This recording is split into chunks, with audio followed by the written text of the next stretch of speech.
Bien, vamos entonces a la nota que habíamos anunciado. Estamos con el señor Hugo Navarrete.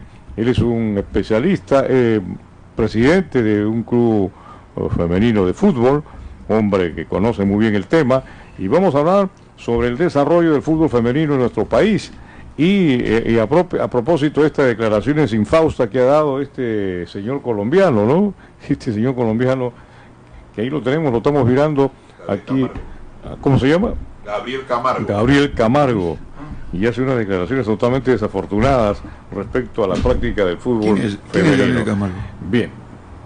Señor Navarrete, ¿cómo está? Buenos días. Buenos días, Raúl. Buenos días a los amigos del panel, a los radioyentes de Eco Radio. Muchas gracias por la invitación y la oportunidad de poder conversar de este tema fascinante que es el fútbol femenino. Fútbol femenino. Oiga, yo quiero empezar, mire, este señor, esas declaraciones que hace, ¿cómo se llama? Ahí está su nombre, ¿no? Señor Camargo. Camargo. Y ahí está la fotografía, Un directivo colombiano. Directivo colombiano. Él es presidente del Club Deportes Tolima. Presidente del Club de Fútbol Deportes Tolima. Así es. O sea, un club profesional que participa en el fútbol de primera división de Colombia. Y mire lo que él dice, pues realmente. A ver, lee las declaraciones de Enrique para entenderla mejor. Acá lo que habla el ex senador colombiano Gabriel Camargo, ex senador, presidente del Club Deportes Tolima, dijo que la Liga Femenina del Deporte Rey en Colombia es un caldo de cultivo de lesbianismo tremendo. En declaraciones a la prensa donde le tocó el tema futuro campeonato de la Liga Profesional Femenina de Fútbol en Colombia, Camargo mencionó, eso va mal económicamente, aparte de los problemas que hay con las mujeres, porque son más tomatragos que los hombres. Miren ustedes qué declaraciones tan desgraciadas que hace este señor. Ha sido senador de la República de su país. Ha habido reacciones, ¿no? Pero por supuesto que tiene que haber reacciones como la nuestra, porque a mí me parece totalmente destemplada pues la manera como es expresado del fútbol femenino. No, me parece totalmente fuera de lugar. Bueno, ¿qué le dice usted a esto, señor Navarrete, antes de entrar al tema de fondo que es el fútbol femenino en el país? No, tú ya lo has dicho, o sea, son declaraciones desafortunadas, hasta cierto punto machistas, lamentables de un directivo de envergadura. Camargo es presidente hace años del Club Deportivo Tolima. Sería un equivalente, para cerrar el tema, como decir que los colegios o las universidades también son caldos de cultivos para el lesbianismo o para el homosexualismo. El fútbol femenino no tiene nada que ver con esos temas. El fútbol femenino es un deporte como cualquier otro, donde tanto mujeres como el fútbol masculino tienen derecho a practicarlo sin ningún problema, ni tapujos, ni ningún tipo de restricciones. O sea, la igualdad de género existe en todo nivel actualmente en el mundo, y yo creo que lamentablemente pues siempre va a haber gente que piense como él, que el fútbol sigue siendo solamente para hombres, ¿no? Es lamentable, pero yo creo que las mujeres, con su accionar dentro de las canchas de fútbol y dentro de sus vidas personales, tienen mucho que decir a gente como él, y lógicamente estamos totalmente en desacuerdo con lo que él manifiesta, ¿no? Sí, totalmente desacuerdo. Me parece que ha sido un desaguisado este señor al haber expresado lo que ha dicho, que ha dado la vuelta al mundo, porque el fútbol femenino en estos momentos, usted bien lo ha dicho, igualdad de géneros, tanto el hombre como la mujer tienen todo el derecho por naturaleza, de practicar la disciplina que quiera, hombres y mujeres. Absolutamente no puede haber ninguna diferencia. Entonces eso se está dando en estos momentos en el mundo. Se han roto tabús. Aquí en el Perú pues hacía referencia al voleibol, y eso es algo que ha quedado fuera de lugar, totalmente fuera de lugar. Y el fútbol femenino ha crecido en el mundo, ha desarrollado de tal manera, todavía en la práctica aquí en nuestro país, poco a poco se va acrecentando más el interés de la chica por jugar el fútbol. Pero en otras partes del mundo, Estados Unidos, por ejemplo, es campeón del mundo en fútbol femenino, en Alemania ni se diga, en España, en los países de Europa, el fútbol femenino es practicado en una forma realmente extraordinaria, que algún día tenemos que llegar en el Perú también a lo mismo, pero para eso hay que trabajar, hay que inculcar en las bases, y las bases son las niñas pues que empiezan a jugar el fútbol, no aquellas jovencitas ya adolescentes que a los 17 años, 16 años, pretende jugar el fútbol, pero ya más que todo por esnovismo, yo lo clarifico así, por llamar la atención, por ser algo, pero que no lo sienten finalmente, porque el fútbol no se aprende pues de la noche a la mañana, es un proceso como toda disciplina deportiva. ¿O estoy equivocado, señor No, Navarrete? es correcto. Lamentablemente, no solamente en nuestro país, sino en Latinoamérica, hay todavía estos estereotipos machistas que les impide a muchas de las chicas que quieren jugar al fútbol poder hacerlo, sobre todo por un impedimento de familia. Pero en el Perú hay una plataforma, nosotros hicimos un trabajo con UNICEF y Naciones Unidas en el 2013, que arrojó que 500.000 de niñas y jóvenes en Lima querían jugar fútbol.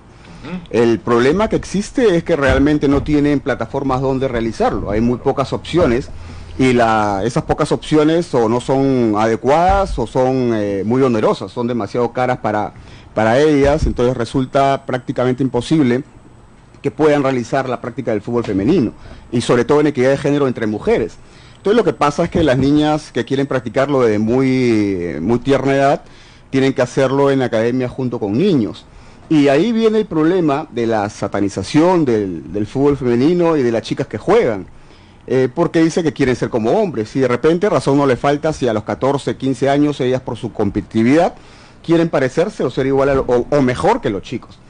Pero en Estados Unidos, en Europa, sin ir muy lejos en Colombia, la práctica es a partir de los 3 años en equidad de género, o sea, las niñas juegan entre niñas a partir de los 3 años sin ningún tipo de problema, y van creciendo con la idea clara de que son niñas y que nunca van a querer ser niños, porque lógicamente eso es imposible, ni biológicamente tampoco. Pero lamentablemente siempre va a haber esos estereotipos mientras no se difunda bien el verdadero sentido del deporte y no se tengan los réditos y éxitos deportivos que todos necesitamos, porque el deporte competitivo hoy en día exige resultados. Entonces lamentablemente no los tenemos, y para obtener resultados definitivamente se tiene que trabajar a corto, mediano y largo plazo, y de una manera equilibrada y de una manera consistente, buscando que a través de la formación inicialmente se llegue paulatinamente a la alta competencia en base a una planificación. Hugo, ¿cómo te va? Bienvenido también a Superdeporte. Gracias por Enrique. aceptar esta invitación. Y creemos necesario justamente puntualizar algunas cosas. Antes de ir al tema justamente de las guerreras, al paso por Perú-Colombia, tú eres chalaco de por sí, lo sabemos, vinculado siempre al Callao, pero te voy a llevar de adelante para atrás quizás. ¿Qué te parece para ti, para empezar esta norma? Porque finalmente está bien, la norma está dada, Conmebol ordenado, que los clubes profesionales van a tener obligatoriedad, pero realmente estamos preparados en estos momentos, hay un universo como para que los 18 equipos de la profesional tengan fútbol femenino en estos momentos. Mira, yo te lo voy a simplificar. Yo he sido dirigente de fútbol profesional, he sido dirigente del Club Sport Boys en varias ocasiones, y en casi todas mis intervenciones en ese sentido he sido presidente de comisión de menores. De ahí mi encanto por trabajar con menores en la formación, porque tengo claro de que a través del deporte y particularmente del fútbol se pueden hacer transformaciones sociales muy importantes. Entonces, en ese sentido, te digo, que los clubes estén preparados, creo que no, pero que siempre la norma incita a que se desarrolle y se trabaje en aras a un futuro. Yo creo que lamentablemente en nuestro país está demostrado que las imposiciones son las que terminan dando los resultados a largo plazo. Yo te comento, en el año 2000, por ejemplo, que no se pensaba en un torneo de reservas, que no se pensaba en un trabajo planificado en el tema de menores, te hablo del fútbol masculino en los clubes profesionales. La mayoría de clubes pensaba tradicionalmente que el trabajo en menores no era una inversión, sino era un gasto. El tiempo ha demostrado a lo largo de los años de que el fútbol formativo tiene sus resultados, y ahí está el trabajo que hace Sporting Cristal, que hace Alianza Lima, que hace Estrella Grande de Ventín sin ser un club profesional, que tiene grandes resultados, venta de jugadores, formación, etcétera, etcétera. Entonces yo pienso que en algún momento el fútbol femenino va a tener esos resultados. Tenemos que ser bastiones en ese sentido de poder trabajar estoicamente, porque el trabajo en el fútbol femenino actualmente es estoico, no hay recursos, no hay apoyo y tenemos los problemas que ya estamos comentando, no solamente a nivel nacional, sino a nivel internacional, porque esta repercusión de las declaraciones de este señor asustan a cualquiera, y sobre todo a la gente que no está involucrada en el quehacer del fútbol femenino, un poco que la espanta. Y sobre todo a los padres de familia que leen de que el fútbol femenino o las plataformas que pueden trabajar fútbol femenino son caldos de cultivos para el lesbianismo. O sea, yo tuviera una hija de 5 años y leo lo que ha dicho el señor Camargo, definitivamente nunca dejaría que mi hija esté involucrada en un club de fútbol femenino. Pero sí, eso hay que demostrarlo, hay que convencer a la gente de que no es así, hay que mostrarlo con hechos. Y nosotros, en particular con Guerreras, y antes con la plataforma de Colombia-Perú, venimos trabajando un tema con niñas de los 3 años. Entonces nosotros tenemos en 6 años niñas que llegaron cuando tenían 8 o 10 años y actualmente tienen 14, 16 años. 6 años ya trabajando con nosotros, donde se ha demostrado plenamente de que esas niñas en 6 años han madurado personalmente y siguen siendo unas niñas, siguen siendo unas damitas, niñas que aspiran a otras cosas en su vida personal y tienen claro que van a ser niñas jugando fútbol femenino. Es muy interesante, sobre todo la edad que grafica aquí el amigo Navarrete. Desde los 3 años, miren ustedes, ¿qué es la edad? ¿Qué es la edad? Por supuesto que ahí hay un trabajo de psicomotricidad, primero elemental, es eso para una niñita de esa edad, es una criaturita, pero ya comienza la práctica de una disciplina deportiva que le va cogiendo el gusto por hacerlo. Eso es muy importante. Nosotros siempre demandamos aquí que en el caso de, bueno, cualquier disciplina deportiva para hombre o para mujer, pero hay que empezarlo desde la base, desde muy pequeños, sobre todo en este caso de las mujeres, por ejemplo, para la práctica del fútbol, que no es, pues, en el Perú no es universal, todavía son focos apenas, ¿no es cierto?, en proceso de desarrollo del fútbol femenino. Entonces necesitamos motivarlas, pero de temprana edad. Por eso yo decía, cuando las chicas hoy día, y esto tengo que mencionarlo una vez más, la Federación de Fútbol una vez puso un aviso en el diario solicitando, ¿de acuerdo? Solicitando jugadoras para las sub-15 niñas, todavía jovencitas, pues no, casi niñas todavía, adolescentes, vamos a llamarlas, para que practiquen el fútbol. Para la selección peruana. Para la preselección. Imagínense ustedes a qué estado llegamos, desesperados de convocar a niñas, a jovencitas para proponerle ser integrantes de una selección. Imagino que hubo demanda, no sé, no tengo idea cuántas chicas llegaron. Es verdad, y eso te habla a las claras de lo incipiente que está nuestro deporte en general, y en particular el fútbol femenino, que no es la excepción. Pero, Raúl, no nos olvidemos que el fútbol es un juego, que si no empezamos con las niñas y los niños jugando al fútbol, nunca vamos a llegar a la alta competencia. Y el jugador, yo escuchaba últimamente declaraciones de Ronaldinho, que siempre manifiesta que cuando él sale a la cancha sale a divertirse, sale a jugar, sale a entretenerse, y ese es parte de su éxito. Entonces nosotros cometemos un error en pretender hacer competir a niños y niñas de 8 o 10 años y exigirles resultados, exigirles que sean campeonas, que ganen. Esa niña cuando tenga 14, 15 años ya no va a querer competir, porque la competencia actualmente y el mundo demanda mucho estrés. Desgasta, ¿no? Y desgasta. Entonces, al ser desgastante, llegan a una edad donde tienen que estar en su plenitud de inicio de competencia deportiva para la alta competencia, que tiene que ser 16, 17, 18 años donde exploten, donde ya no van a querer jugar.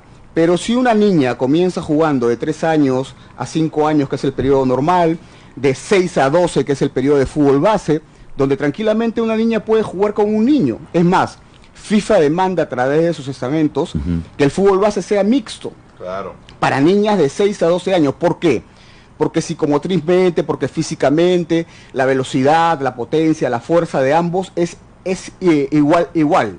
O sea, no tienen más fuerza unos que otros. A partir de los 13, 14 años es donde el niño ya madura, es más fuerte, es más agresivo, la niña es más intelectual, es más sentimental, y es el momento donde hay que separarlos. Donde la niña de 13 años tiene que estar solamente con niñas, donde el niño de 13 años tiene que estar solamente con niños, y ya enfocarlos en una carrera más mirando lo competitivo y mirando un futuro más deportivo. Entonces, acá se cometen muchos errores por falta de desconocimiento, por falta de capacidad técnica, porque no tenemos muy buenos profesionales en ese sentido y no tenemos buenos dirigentes. O sea, al decir que no tenemos buenos profesionales no quiero decir que no tengamos buenos profesores de educación física, buenos técnicos, los tenemos. Lo que nos está faltando es tener mejores dirigentes con una capacidad más creativa de poder gestionar y hacer cosas con mayor criterio. Y cuando te digo criterio, te hablo de establecer las normas para formación, las normas para claro, competencia. Hay un tema que menciona dirigente usted, amigo Navarrete, pero esa es la parte administrativa, ¿no es cierto?, que demandan las diferentes, vamos a decir, los diferentes estamentos para la práctica del fútbol, entre ellos, ¿quiénes son los técnicos? Porque no es lo mismo dirigir varones. Definitivamente no. ¿Cierto? A eso voy. Claro. Entonces, yo le pregunto a usted que tiene experiencia en esto, ¿hay técnicos en el Perú, técnicos de fútbol, con esa capacidad para poder entrenar a niñas, formarlas a las niñas? ¿Hay técnicos? ¿Nos sobran técnicos? ¿Nos faltan? No, los hay. Definitivamente los hay. Que no hay un universo muy amplio, eso es cierto. Pero nosotros, por ejemplo, en la plataforma que estamos desarrollando en Guerreras, una de nuestras necesidades, y estamos abocados a la formación de entrenadoras y formación de dirigentes. Ajá. Cuando nos llega una niña de 17, 18 años que nunca ha jugado fútbol, pero que ama apasionadamente el fútbol y no sabe qué hacer con su vida, nosotros las inducimos a que puedan entrar a una universidad, estudiar educación física, ciencias del deporte. Actualmente nosotros tenemos 10 chicas que juegan en nuestro equipo que están estudiando para esos fines, ¿no? Tenemos 2 chicas que están en la escuela de la Federación Peruana de Fútbol estudiando para entrenadoras de fútbol, y en el futuro ellas van a ser quienes se encarguen de poder dirigir a estas chicas con un expertise netamente dirigido a niñas, porque tú bien lo has dicho, no es lo mismo dirigir mujeres que dirigir varones, desde el lado fisiológico, ¿no? Sí. Los niños no tienen los problemas a los 12, 13 años de su periodo menstrual. Cuando una niña viene, se te acerca de 12 años y te dice, profe, hoy día me siento incómoda, ya te está diciendo todo. Pero alguien que no conoce de cómo manejar esos sistemas, no lo va a entender. Definitivamente no lo va a entender. Así como Hugo lo mencionas, y buenos días también, y como se dice en el fútbol de varones o en general en los deportes de varones, donde a veces se piensa, el técnico, se pensaba antes, quizá ahora ya menos, el técnico tiene que ser hasta el psicólogo, ¿no? Se necesitan equipos de trabajo, y aquí en el fútbol femenino mucho más, con mayor razón, ¿no? Porque la parte fisiológica, por ejemplo, como tú lo mencionas, es muy importante, y el técnico puede tener el soporte, puede tener el conocimiento, pero la especialización es fundamental, ¿no? En ese sentido, y a modo de diagnóstico, como ya un poco nos lo has dicho, y lo has hablado por el lado también de la gerencia deportiva, muchos creen que cuando salen de gerentes deportivos de repente, o siguen una preparación en formación deportiva, creen que ya están preparados para todos. Pero en la parte femenina me parece que la especialización es fundamental, y crear equipos de trabajo realmente, ¿no? Porque el técnico no lo puede hacer todo realmente, ¿no? Y en esa parte, adicionando a mi pregunta, como diagnóstico, ¿cómo ves la situación? ¿Qué tan evolucionados estamos? Y en comparativo con la región, probablemente la infraestructura también es importante. Porque es cierto, en forma social se pueden combinar hombres con mujeres, pero las chicas, lo dijiste al comienzo, no encuentran espacios adecuados, no solamente para la práctica propiamente dicha, sino para encontrar de repente caminos hacia los sanitarios, toda la parte, ¿no?, de aseo, todo eso. Estamos en una situación bastante deficiente, creo yo. ¿Cómo lo ves tú? Es correcto. Lamentablemente, vuelvo a repetir, no es un tema exclusivo del fútbol femenino, es un tema en general del deporte peruano. No contamos con infraestructura, no contamos con técnicos especializados. Entonces, lo que nosotros hemos visto son modelos. Yo vengo de trabajar 10 años en Estados Unidos, donde las cosas son de una manera totalmente diferente, donde yo soñaba ver niñas de 3, 4 años jugando fútbol en el Perú, cuando estaba en Estados Unidos mirándolo. Entonces, por eso que lo estamos realizando y lo estamos trabajando acá con esa visión, porque ya la teníamos, ya lo habíamos pensado. ¿Y por qué las niñas? Porque Lima y el Perú en general es un país excluyente de la mujer. ¿no? Lo que está pasando actualmente, la situación que vivimos, no es una situación aislada, es una situación en general donde la mujer ha estado relegada durante mucho tiempo. En ese estudio que les comento yo, donde arrojaron que 500.000 niñas en Lima quieren jugar fútbol, se arrojó de que de cada 100 niños y niñas entre los 6 y 17 años, de cada 100 solamente 10 eran niñas que podían practicar deporte. No estamos hablando de fútbol, estamos hablando de deporte en general. Y de esas 10 solamente una podría practicar fútbol. O sea, de cada 100 niños y niñas de 6 a 17 años, una era niña que podría practicar deporte en ese rango de edades. O sea, es algo alarmante porque ya no es algo que tiene que ver con el tema deportivo, tiene que ver algo con el tema social, ¿no? ¿Qué estaba pasando? Nosotros hemos podido revertir esa situación felizmente porque en 6 años por nuestra plataforma han pasado más de 5.000 niñas que han venido a jugar. Desde los 3 años hemos tenido una señora de 55 años que vino a jugar con nosotros y su sueño era patear una pelota, nunca la había pateado y vino y pateó la pelota y es la mujer más feliz del mundo. Entonces, ¿por qué? Porque eso se llama deporte para todos. Entonces, cuando tú tienes el derecho a practicar deporte, puedes hacerlo de manera recreativa, puedes hacerlo de manera buscando la alta competencia siempre, ese siempre va a ser el perfil. Pero lamentablemente, a la manera que no trabajemos planificadamente, tanto en infraestructura, tanto en recursos humanos, que vienen a ser los técnicos, que viene a ser el equipo humano que tú hablas, porque no todo se transcribe a tener un buen entrenador. Actualmente demanda un buen entrenador, un buen preparador físico, un buen preparador de arqueros, un buen fisioterapeuta, inclusive psicólogo. Un buen psicólogo deportivo, o sea, que entiendan en este caso a la mujer, que entiendan a la niña, que entiendan a la joven. Ahora, trabajar con chicas es una delicia, en todo sentido a la extensión de la palabra, pero también es todo un reto, porque las chicas son especiales, las chicas son cariñosas, ¿no? Las chicas a nosotros sobre todo nosotros trabajamos con muchas chicas de poblaciones vulnerables y en alto riesgo social. O sea, son chicas que el padre las abandonó, son chicas que son maltratadas. Tengo chicas que han pasado por la escuela que han sido violadas. Entonces vienen y te lo cuentan a ti en confidencia. Entonces, y tú le preguntas, ¿pero por qué me estás contando eso? Y te dicen, profe, porque a usted lo quiero como si fuera mi padre. Porque a mí mi padre me abandonó a los 3 años y nunca tengo una imagen, no conozco una imagen paterna. Entonces son chicas que empiezan a mirar al hombre como enemigo, a mirar al hombre de una manera diferente. Y de repente eso termina en una desviación de género. Y es un campo también donde entonces los filtros, justo lo que hablaba de la especialización, pero en el tema de la ética, del comportamiento humano, es fundamental porque estamos poniendo un diamante en bruto en las personas que forman, ¿no es cierto? Así es. Y ese formador tiene que ser el doble de diamante realmente para guiar a esa persona hacia el camino correcto, ¿no? El doble de profesional, el doble de técnico, el doble de hábil, el doble de humano. Así es. Porque fundamentalmente lo que nos está faltando es ver la condición humana. Yo he dado muchas entrevistas, sobre todo cuando hemos salido del país a jugar con las niñas a Brasil. Tuve la oportunidad que me entrevistara la cadena O Globo y nos preguntaron por qué hacíamos esto, ¿no? La respuesta era simple, o sea, no es un tema que queremos ser campeones mundiales, sino simplemente tenemos sensibilidad humana. O sea, hay que ser muy insensible para darte cuenta de que las niñas no tienen oportunidades y no dársela. Que quieren jugar y no dársela. Que podemos ser campeones mundiales y no darnos esa oportunidad. Yo vine a Perú por 3 meses y me quedé en el Perú por un tema de volver a la dirigencia del Boys, que se estaba yendo, estaba desapareciendo el club. Y nos involucramos en un proyecto por 3 meses y desde el 2008 hasta ahorita ya han pasado casi 10 años y todavía no me voy.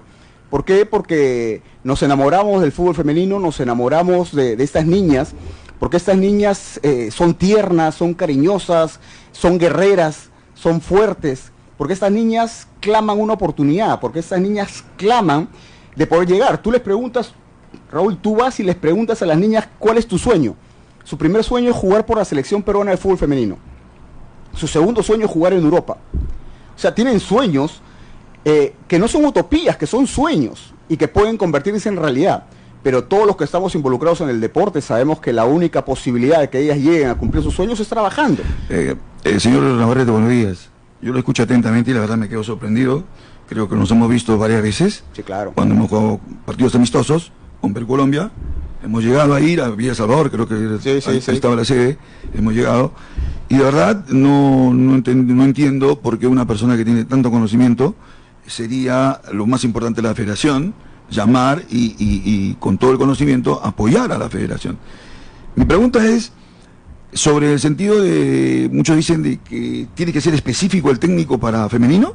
Eso creo que he entendido antes. ¿El técnico femenino tiene que ser específico? El técnico para femenino tiene que tener conocimientos del trato con la mujer. Bien. Que es básico. Le pongo un ejemplo. Yo dirigí Universitario de Deportes, prácticamente he sido bicampeón, y estuve en la Copa Libertadores. Acá Enrique Cornejo me dio la oportunidad. Sin embargo, nunca dirigí mujeres. Dirigí hombres, y con carácter igual. Trabajé con ese mismo carácter con las damas, y logré resultados positivos. Pero lógico está, hablando de temas, como lo he dicho antes, conversando algunos problemas personales, y lo hemos tratado de corregir.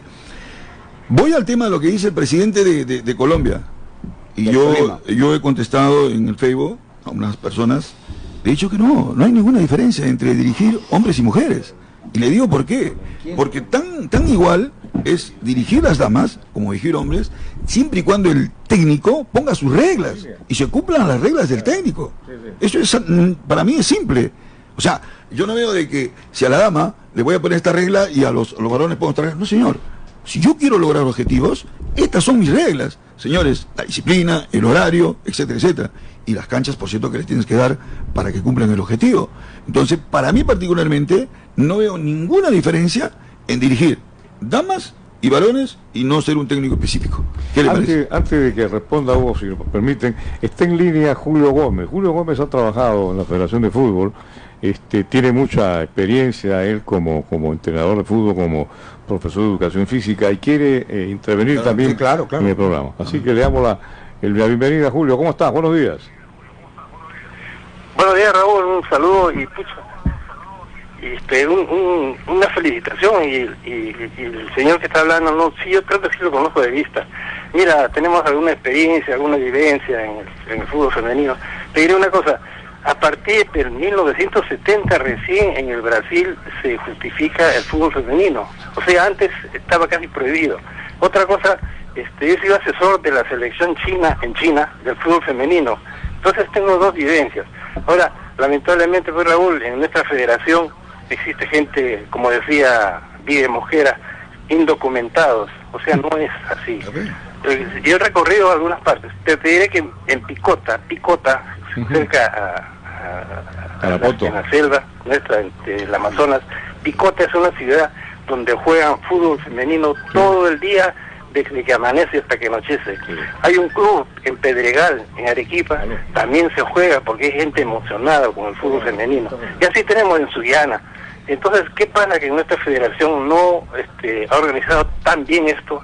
Ha traído entrenadores, una española que estuvo cerca de 3-4 años acá, y lo que hacía era educación física, y no desarrollaba nuestro fútbol femenino. El fútbol femenino tiene su propia metodología, como decía el señor, no pueden las chicas imitar a los varones, fisiológicamente son diferentes, anatómicamente también. Entonces la metodología apropiada para el fútbol femenino tiene que conocerlo, quién va a dirigir, quién va a orientar. Acá tenemos entrenadoras, chicas, a Olenka, tenemos a otra chica que se iba a España ahorita a estudiar, tenemos 3 chicas que se han ido a Italia a jugar fútbol profesionalmente. Eso tiene que conocer. En España hay 2 chicas también jugando. Entonces, ¿qué cosa hacemos nosotros? Incentivar. No es el hecho de decir nomás que no juegan, que no sirven, que no sirven. Hay un presupuesto especial para el fútbol femenino en la Federación Peruana de Fútbol. Yo te felicito, Raúl, no quiero quitar más tiempo. Yo soy amante del fútbol femenino. Y te diré que en el Callao, en la zona de Minca, atrás de Minca, hay una cancha donde un señor, un joven, un chico que es que trabaja en Minca, tiene grupo de niñas desde los 5 años jugando fútbol. En el Agustino está Jimmy, tiene un equipo que ha llevado al campeonato ese de Europa hace poco, patrocinado por una empresa multinacional. Entonces tenemos que incentivar, tenemos que aprovechar. Yo lo felicito al señor no recuerdo el apellido, Navarrete. Marcelo también está en el fútbol femenino. Entonces, eso necesita impulso. Raúl, aprovecho la ocasión para saludar a todos ustedes por las fiestas y más adelante estaremos conversando. Gracias, Raúl. Un abrazo, mi querido Julio Gómez, feliz Navidad. La verdad, lo que dice Julio es cierto. Él tiene experiencia, ha trabajado en la federación, es muy conocedor y además es un permanente preocupado del fútbol y la educación física. Julio Gómez, amigo de muchos años, y él siempre interviene con nosotros y desde luego nos sentimos muy complacidos por esa intervención como la que ha hecho hace unos momentos. Continuamos aquí en Superdeporte en Eco Radio, los 1400 de la amplitud modulada, y con nuestro invitado Hugo Navarrete, que nos acompaña el día de hoy hablando de diferentes tópicos justamente del fútbol femenino. La siguiente consulta y la que vamos a participar con los compañeros de la mesa es evidentemente sobre lo que al inicio te preguntaba también, ¿no? Si las exigencias y lo que se viene ahora para este 2019. El 2019 los clubes profesionales están obligados a participar en un torneo y seguramente, bueno, algo de experiencia tengo un poquito, pues estuve ahí un par de años ligado justamente a la institución también de Universitaria de Deportes y viendo justamente esos temas, por convenios o porque hay quizás algún matiz, van a poder hacer quizás algunos clubes reforzarse. Y el resto, yo pregunto, ¿hay un universo o es que qué vamos a hacer? Chicas de cuarto, de media, quinto, vengan y vayan a la cancha a jugar. ¿Sabes qué? Yo estoy pensando que lo que estoy diciendo en estos momentos puede ocurrir en muchos equipos profesionales. Así es, Enrique. En primer lugar, con referencia al comentario de nuestro amigo anterior que intervino, que dijo de que en la federación hay muchos iletrados, puede hacer de que en el pasado haya existido errores y cosas como esas, pero yo quiero comentarles de que actualmente en la federación se está haciendo esfuerzos por mejorar el tema del fútbol femenino, ¿no? Con Aide Paitán a través de la Comisión Nacional de Fútbol Femenino, ahora con Cici Quiroz, que está jefa de desarrollo del fútbol femenino en la federación, se están haciendo